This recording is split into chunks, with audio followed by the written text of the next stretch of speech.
आगे वो कहते हैं मैत्रेय मुनि, कुसकाशमयम बर्हिरास्तीर्य भगवान मनुः अयजज्ञ पुरुषम लब्धा स्थानम यतो भुवम। महाराज मनु ने भी वराह भगवान से जो है भूमि रूप निवास स्थान प्राप्त होने पर, यानी इसी स्थान में कुश और काश की जो है ना बरही कहते हैं। वैसे बरही का मतलब मोर भी होता है, पर यहाँ जो बरही शब्द का प्रयोग है, बरहिरास्तीर्य, बरही का मतलब है बैठने का आसन, जैसे हम लोग चटाई कह सकते हैं। जैसे आजकल हम लोग प्लास्टिक की या अन्य प्रकार के कपड़े की चटाई बनाते हैं, मनु महाराज ने जो है कुशा की चटाई बनाई थी। कुशा और काश जो प्रकट हुए भगवान के रोम से, वराह भगवान के रोम से, इसलिए तो उनको यज्ञ वराह भी कहते हैं, क्योंकि उन्होंने यज्ञों की रक्षा करी है वराह भगवान ने। ऐसा नहीं सिर्फ हिरण्याक्ष को मारा और गए, हिरण्याक्ष को मार के तो उन्होंने वैसे ही मुक्त किया सबको कि अब यज्ञ कर सकते हो, लेकिन तब भी तो कुछ दुष्ट प्रवृत्तियां हैं कि जो तब भी रोक सकती हैं, यज्ञ में विघ्न डाल सकती हैं। तो उन्होंने जाते जाते अपने रोम छोड़े, उन रोमों से भी कुश काश प्रकट हुए, उनकी चटाई बनाई मनु महाराज ने, और वही चटाई बिछा करके और उसी पे बैठ करके फिर जो यज्ञ भगवान हैं उनकी जो है अयजद यज्ञ पुरुषम लब्धा स्थानम यतो भवम, भगवान के द्वारा दी हुई भूमि, भगवान के द्वारा दी हुई कुशकाश, उसी पे बैठ करके यज्ञ भगवान यानी यज्ञ वराह का पूजन किया। यज्ञ भगवान की पूजा भी मनु महाराज ने की थी। बर्हिस्मतिं नाम विभुर्याम निर्विश्य समावसत तस्याम प्रविष्टो भवनम तापत्रय विनाशनम। जिस बर्हिस्मतिपुरी में मनु महाराज निवास करते थे ना, वहां वो पहुंचे और उन्होंने अपने त्रितापनाशक भवन में प्रवेश किया। तस्याम प्रविष्टो भवनम, वो अपने भवन में प्रविष्ट करते हैं। कैसे में? तापत्रय विनाशनम, तापत्रय को विनाश करने वाले तो एकमात्र भगवान ही है। तापत्रय विनाशाय श्री कृष्णाय वयम नमः। लेकिन सोचिए, मनु महाराज का भवन ऐसा है कि उसमें भीतर प्रवेश कर जाओ तो तीनों प्रकार के ताप नष्ट हो जाते हैं। न दैहिक, न दैविक, न भौतिक, कोई ताप वहां नहीं रहता। सभार्य सप्रजः कामान बबुझेन्या विरोधतः संगीयमान सत्कीर्तिः शस्त्रिभिः सुरगायकैः प्रत्यूषेष्वनुबद्धेन हृदा शृण्वन् हरेः कथा। फिर वहां उन्होंने क्या किया कि अपनी भार्या यानी पत्नी और संतति के सहित वो धर्म, अर्थ और मोक्ष, इनके अनुकूल जो है भोग भोगने लगे। यानी धर्म पूर्वक, अर्थ पूर्वक और मोक्ष की कामना लेकर के वो सब प्रकार के भोग भोगते हैं। कामान बुभजेन्य विरोधतः। फिर प्रातः काल होती है और प्रातः काल होने पर गंधर्वगण अपनी स्त्रियों के सहित उनका गुणगान करते हैं। संगीयमान सत्कीर्ति शस्त्र भी सुरगायक ही, सुरगायक यानी सुरगायक लोग। सुरगायक कौन है? गंधर्व। गंधर्वों को सुरगायक इसलिए कहा जाता है क्योंकि वो देवताओं के लिए गाया करते हैं, तो उनका नाम है सुरगायक। और शस्त्र भी वो अपनी पत्नियों को साथ लेकर के संगीयमान सत्कीर्ति यानी उनकी सत्कीर्ति का गायन करने लगे। किनकी? मनु महाराज की। किंतु आगे कहते हैं प्रत्युषेष्वनुबद्धेन हृदा शृण्वन् हरे कथा।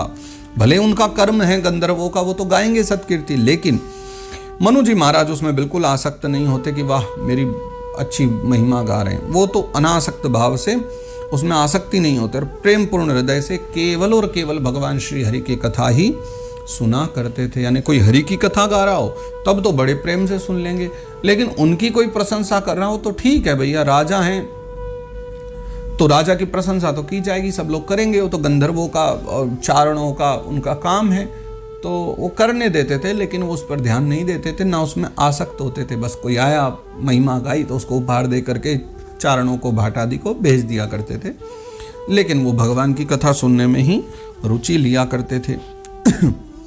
निष्णातम योग मायासु मुनिम स्वायं भुवम मुनिम मनुम यदा भ्रंशयितुम भोगा नशे कुर भगवत परम।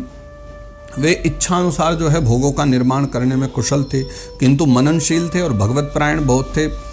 तो इस कारण से जो भोग जो हैं उनको किंचित भी विचलित नहीं कर पाते थे। यानी भोग चाहे उनको कितने प्रकार के मिल जाएं और वो जितना चाहे उतना भोग बना सकते थे। भाई अच्छा घर चाहिए, बना लेंगे, जो खाने की इच्छा हो सब आ जाएगी, जो इच्छा हो मन में सब पूरी हो जाएगी। लेकिन न शेकुर भगवत पदम, उनको भगवान के अलावा कुछ भी प्रिय नहीं लगता था।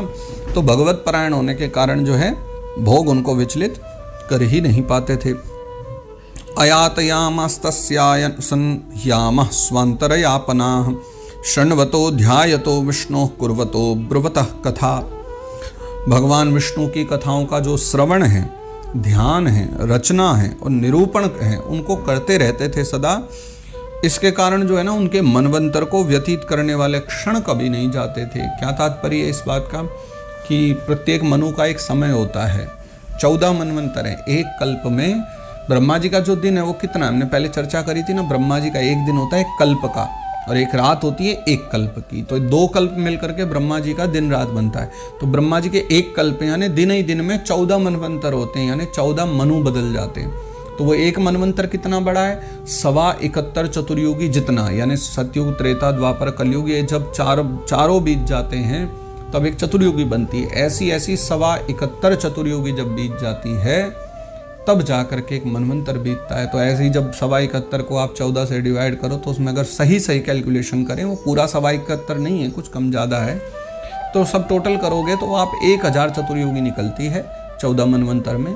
14 मनवंतर मतलब 1000 चतुर्युगी, और 1000 चतुर्युगी ब्रह्मा जी का सिर्फ एक दिन होता है, रात्रि नहीं, सिर्फ दिन।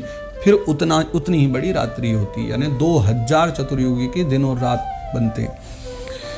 तो इनका जो समय है मनवंतर, यानी पूरा एक मनवंतर, यानी 71 चतुर्युगी का, वो एक क्षण भी उसका व्यर्थ नहीं जाने देते। हर समय कुछ न कुछ सत्कर्म, भजन, कीर्तन, ध्यान सदा चलता ही रहता है। वही इन्होंने लिखा भी, शृण्वतो ध्यायतो विष्णु कुर्वतो ब्रवतः कथा, सुनते हैं, ध्यान करते हैं, और ब्रवतः कथा, कभी कभी भगवान की कथाएं गाते रहते हैं। तो इसलिए कभी उनका समय व्यर्थ नहीं होता।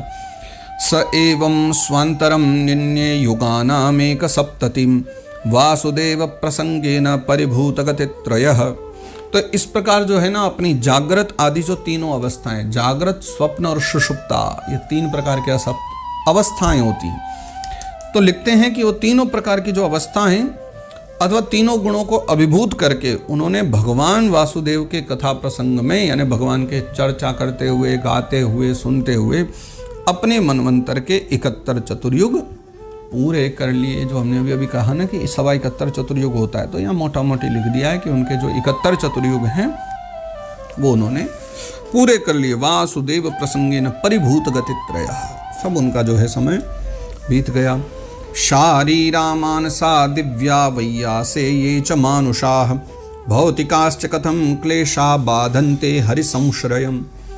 हे व्यास जी के पुत्र विदुर जी महाराज, वैया से लिखते हैं ना, वैया से च मानुषा, तो बीच बीच में कहीं कहीं ये नाम जोड़ देते हैं ना, ये बात होती है उनकी जो सुनने वाले। तो मैत्रेय मुनि कह रहे हैं, हे वैया से, यानी हे व्यास नंदन विदुर जी, जो पुरुष भगवान श्री हरि के आश्रित रहता है ना, शारीरा मानसा दिव्या, कैसे, जो भगवान के आश्रित रहेगा, यानी हरि संश्रयम, उसे जो है ना शारीरा मानसा, यानी उसको शारीरिक, मानसिक और दिव्या यानी दैविक, और भौतिकाश्च, और सभी प्रकार के भौतिक, और मानुषाह यानी जो मानुषिक हैं, इतने प्रकार के दुख होते हैं संसार में। क्लेशा कथम क्लेशा बाधन्ते हरि संश्रयम, तो कोई हरि की शरण में है तो ये जो दुख है उसको किस प्रकार कष्ट पहुंचा सकते हैं। यानी शारीरा मानसा दिव्या, यानी शारीरिक, मानसिक, दैविक, और ये च मानुषा यानी मानुषिक, भौतिकाश्च यानी भौतिक दुख। तो कथम क्लेशा बाधन्ते, ये इतने प्रकार के जो दुख हैं, ये क्लेश हैं, ये हरि संश्रयम कथम बाधन्ते, हरि संश्रय में रहने वाला, हरि शरण में रहने वाले व्यक्ति को भला ये सब कैसे बांध सकते हैं, नहीं बांध सकते। यह पृष्ठो मुनिभिः प्राह धर्मान नाना विधान शुभान नृणाम वर्णाश्रमाणाम च सर्वभूत हितः सदा। हे मनु जी महाराज, मनु जी निरंतर जो है ना समस्त प्राणियों के, विदुर जी को कह रहे हैं मैत्रेय मुनि कि हे विदुर जी महाराज, मनु जी महाराज जो है निरंतर जो है समस्त प्राणियों के हित में लगे रहते थे। सर्वभूत हितः सदा, उनका एक ही काम था, सब प्राणी जन प्रसन्न रहें। मुनियों के पूछने पर जो है उन्होंने मनुष्यों के तथा समस्त वर्ण और आश्रमों के अनेक प्रकार के मंगलमय धर्मों का वर्णन भी किया है। एक बात समझिए, संतों के पास जाकर के सब लोग उपदेश ग्रहण करते हैं, लेकिन वो जब जाते थे ना, उनकी महिमा इतनी थी कि मनु महाराज क्या थे, मुनिजन कहा करते थे कि आप कुछ बतलाइए प्रभु, कुछ कहिए।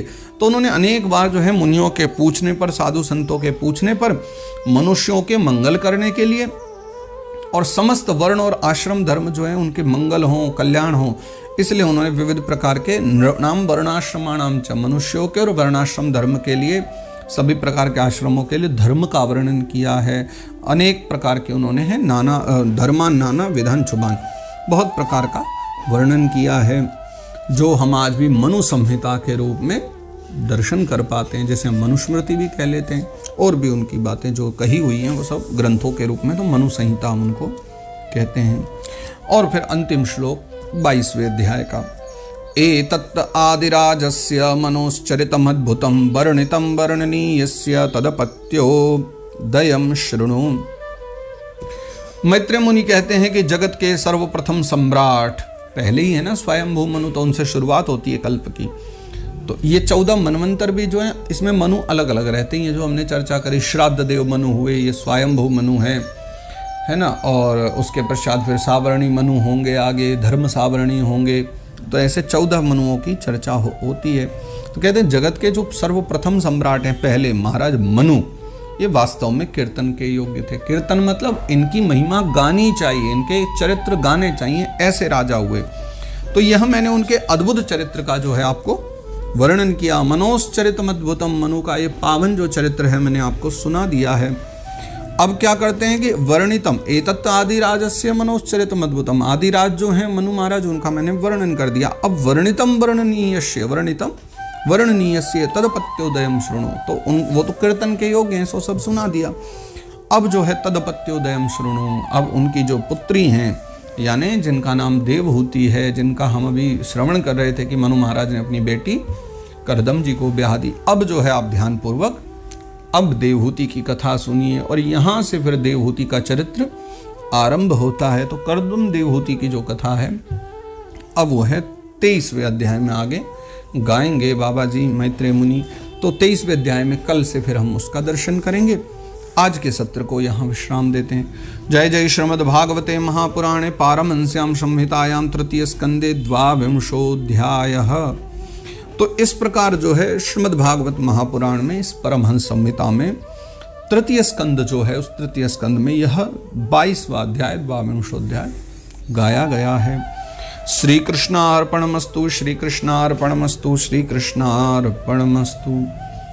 मेरो प्यारो नंद लाल किशोरी राधे, मेरो प्यारो नंद लाल किशोरी राधे, हे किशोरी राधे किशोरी राधे, किशोरी राधे बरसाने वाली राधे, मेरो प्यारो नंद लाल किशोरी राधे, मेरो प्यारो नंद लाल किशोरी राधे, किशोरी राधे मेरी प्यारी राधे, किशोरी राधे मेरी प्यारी राधे, मेरो प्यारो नंद लाल किशोरी राधे, मेरो प्यारो नंद लाल किशोरी राधे। श्री वृषभानुनंदिनी की जय, श्री गोवर्धन नाथ की जय, श्रीमद् भागवत महापुराण की जय।